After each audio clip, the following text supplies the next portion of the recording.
Matthew Hayden, cricketer.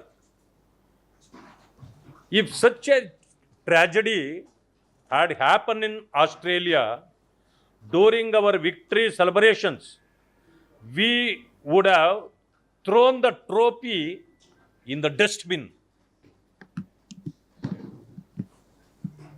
What a message. ಇಂಥ ಅನಾಹುತ 11 ಜನರು ತೀರ್ಕೊಂಡಿದ್ದಾರೆ ಅಂದರೆ ಆ ಟ್ರೋಫಿಗಿಂತ ನಮಗೆ ಜೀವಗಳೇ ಮುಖ್ಯ ಆಗ್ತಿತ್ತು. ಅಂಥ ಟ್ರೋಫಿಯನ್ನು ನಾವು ಬೇಕಾದರೆ ಡಸ್ಟ್ಬಿನ್ಗೆ ಹಾಕ್ತಿದ್ವಿ ಅಂತ ಮಾತಾಡ್ತಾರೆ ಹೊರ ದೇಶದಲ್ಲಿ. ಆದರೆ ನೀವು ಮುತ್ತಿಕ್ಕೋ ಸಮಯನ ಇದು? ಟ್ರೋಫಿಗೆ ಮುತ್ತಿಡೋ ಸಮಯ ಇತ್ತ ಇದು? 8-9 ಜನ ತೀರ್ಕೊಂಡಿದ್ದಾರೆ ಅಂತಂದ ಮೇಲೆ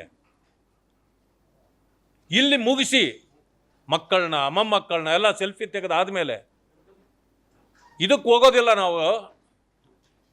ರಸ್ತೆ ತುಂಬ ಜನ ಇದ್ದಾರೆ, ಹೋಗೋಕ್ಕಾಗಲ್ಲ, ಟ್ರಾಫಿಕ್ ಇದೆ ಅಂತೇಳಿ ಜನಾರ್ದನ್ ಹೋಟೆಲ್ನಲ್ಲಿ ಹೋಗಿ ದೋಸೆ ತಿಂದು ಬಾದಾಮಿ ಹಲ್ವಾ ತಿಂದು ಖುಷಿ ಪಡ್ತಿರಲ್ಲ. ಇದು ಈ ಸತ್ತ ಜನರಿಗೆ ಕೊಡುವಂಥ ಗೌರವ ಇತ್ತಾ? ಒಬ್ಬ ಅಧಿಕಾರಿ DCP ನಿಮಗಿಲ್ಲಿ ಮಾಡಬೇಡಿ ಅಂತಂದ ಮೇಲೆ ಪತ್ರ ಬರೆದಿರೋದು ಯಾರಿಗೆ? ಚೀಫ್ ಸೆಕ್ರೆಟರಿಗೆ ಮತ್ತು DPR ಸೆಕ್ರೆಟರಿ. ಅದಂಗೆ ಅವರು ಪರ್ಮಿಷನ್ ಕೊಡ್ತಾರೆ? DPR ಸೆಕ್ರೆಟರಿ ಅವರಿಬ್ಬರ ಮೇಲೆ ನೀವು ಯಾಕೆ ಸಸ್ಪೆನ್ಷನ್ ಮಾಡಿಲ್ಲ? ಇಮ್ಮಿಡಿಯೇಟ್ಲಿ ಅವ್ರನ್ನೂ ಸಸ್ಪೆಂಡ್ ಮಾಡಬೇಕು. ಯಾಕೆ ಅವ್ರನ್ನ ಬಿಟ್ಟಿದ್ದೀರಿ ನೀವು? ಮೊದಲು ಸಾರಿ ಹೇಳ್ತೀರಿ ಪೊಲೀಸರದು ಏನೂ ತಪ್ಪಿಲ್ಲ ಅಂತ, ಮತ್ತೆ ತಪ್ಪು ನಿಮಗೆ ಕಂಡು ಬಂದಿದ್ದು ಯಾವಾಗ? ನೀವು ತಪ್ಪಿತಸ್ಥರು ಅಂತ ಆದಮೇಲೆ ತಾನೇ. ನಿಮ್ಮ ತಪ್ಪನ್ನು ಮುಚ್ಚಿಕೊಳ್ಳಲಿಕ್ಕೆ ನೀವು ಅವ್ರನ್ನ ಬಲಿ ತೆಗೆದುಕೊಂಡಿದ್ದೀರಿ. ಜನರಿಗೆ ಆಹ್ವಾನ ಕೊಟ್ಟು ಅವರು ಸತ್ತ ಹೆಣಗಳನ್ನು ಅವರ ಮನೆಗೆ ಕಳಿಸ್ತೀರ, ನಿಮಗೆ ನಾಚಿಕೆ ಆಗೋದಿಲ್ವಾ? ಇಂಥ ಕ್ರೆಡಿಟ್ ನಿಮಗೆ ಬೇಕಾಗಿತ್ತಾ?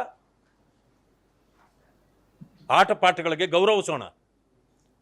RCB 18 ವರ್ಷಗಳ ಕಾಲದಿಂದ ಗೆಲುವು ಬೇಕು ಅಂತ ಅಂದಿದ್ದಕ್ಕೆ ಅಭಿಮಾನಿಗಳು ಬಹಳ ಸಂತೋಷದಿಂದ ರಿಸೀವ್ ಮಾಡಿದ್ದಾರೆ. ಅದು ಬೇರೆ ವಿಷಯ. ರಾತ್ರಿ ಎಲ್ಲ ಸಂಭ್ರಮ ಮಾಡಿದ್ದಾರೆ, ನಾವೇ ಎಲ್ಲ ಮಾಡೋಣ. ಆದರೆ ಈ ಅಚಾತುರ್ಯವನ್ನು ಮಾಡಿದ್ದು ಯಾರು? ಸಂಭ್ರಮದ ವಿಚಾರ ಜನರ ಬಿಟ್ಟ ವಿಷಯ. ನಿಮಗೇನೂ ಸಂಬಂಧ ಇಲ್ಲ. ಅವರನ್ನು ತಂದು ನಿಮ್ಮ ಮುಖಗಳನ್ನು ಟಿವಿಯಲ್ಲಿ ನಿಮ್ಮ ಮುಖ ಬಂದರೆ ಆಫ್ ಮಾಡ್ತಾವ್ರೆ ಜನ.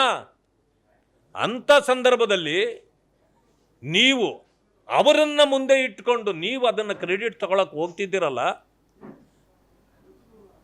ನಿಮ್ಮ ಕ್ರೆಡಿಟ್ ಯುದ್ಧ, ನಿಮ್ಮಿಬ್ಬರ ಯುದ್ಧದಲ್ಲಿ ಇವತ್ತು 11 ಜನರು ಅಸುನಿಗಿದ್ದಾರೆ. ಇದು ಸರ್ಕಾರ ಮಾಡಿರೋ ತಪ್ಪೇ. ಆದ್ದರಿಂದ ಸರ್ಕಾರ ತಕ್ಷಣ ಮುಖ್ಯಮಂತ್ರಿಗಳು ಉಪಮುಖ್ಯಮಂತ್ರಿಗಳು ತಕ್ಷಣ ರಾಜೀನಾಮೆ ಕೊಡಬೇಕು. ಇಲ್ಲ ಅಂತಂತಂದರೆ ನಾವು ಒಪ್ಪೋದಿಲ್ಲ. ಏನು ನಮ್ಮ ಮಾನ್ಯ ವಿರೋಧ ಪಕ್ಷದ ನಾಯಕರು ಅಶೋಕ್ ಅವರಿಗೆ ಹೇಳಿದ್ದಾರೆ, ನಾವು 1 ತಿಂಗಳ ಸಂಬಳವನ್ನು ನಾವು ಅವರಿಗೆ ಕೊಡ್ತಕ್ಕಂಥದ್ದಿರ್ಬೋದು.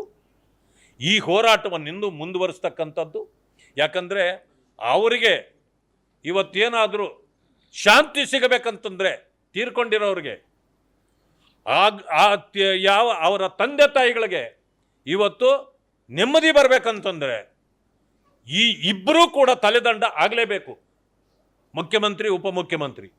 ಈಗ ಮಾನ್ಯ ಅಶೋಕರವರ ನೇತೃತ್ವದಲ್ಲಿ ನಾವು ಗವರ್ನರ್ರವರನ್ನು ನೋಡಿ ನಮ್ಮ ಈ ವಿಚಾರವನ್ನು ಅವರಿಗೆ ಮುಟ್ಟಿಸೋರಿದ್ದೇವೆ. ತಕ್ಷಣ ಈ ಸರ್ಕಾರವನ್ನೇ ವಜಾ ಮಾಡಬೇಕು ಅಂತ ಕೇಳ್ತೇವೆ.